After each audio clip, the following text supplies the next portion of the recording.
The North Country is dotted with historic places and stories, many that we're familiar with, but some we are not.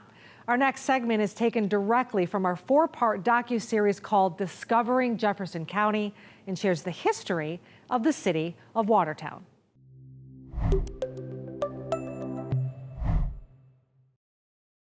In 1796, Benjamin Wright, a popular land surveyor, mapped out what is now the city of Watertown. Wright and his fellow surveyors scoped out the land from Macomb's Purchase and spent 2 years developing a map of the area. Macomb's Purchase made up mostly of Lewis, Jefferson, and St. Lawrence counties and a part of Oswego County. It was bought by one Alexander Macomb, a merchant and land speculator. In 1791, Macomb purchased 3,670,715 acres in New York for a mere 8 cents an acre. At the time, Watertown was one of the least populated areas of Jefferson County, but thanks to Henry Coffeen, the first settler in Watertown, it fast became the county seat.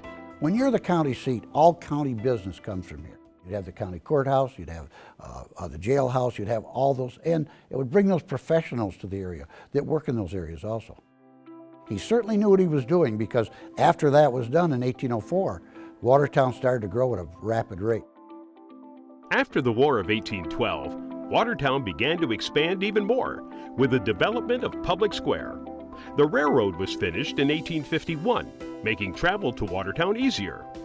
Once the Black River Canal was finished in 1855, the use of hydropower attracted more businesses and jobs to the area. It truly was a time of innovation and progress.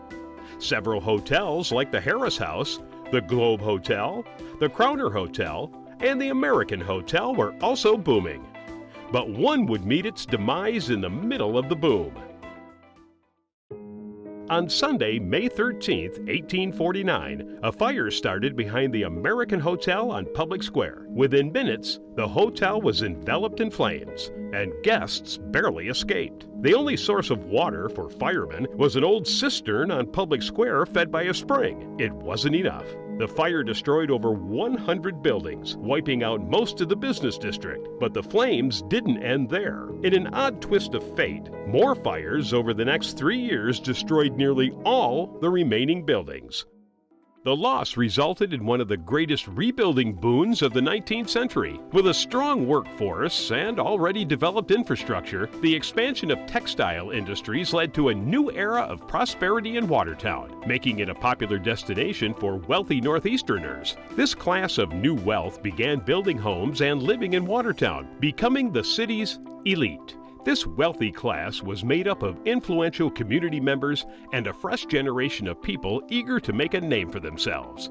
In fact, in the 1890s and early 20th century, Watertown had more millionaires per capita than any other place in the United States. The historic piece you just watched comes from an original 4-part documentary series called Discovering Jefferson County. The series was produced right here at WPBS. If you'd like the entire series at your fingertips, you can order your own copy and enjoy all 4 parts in the comfort of your own home.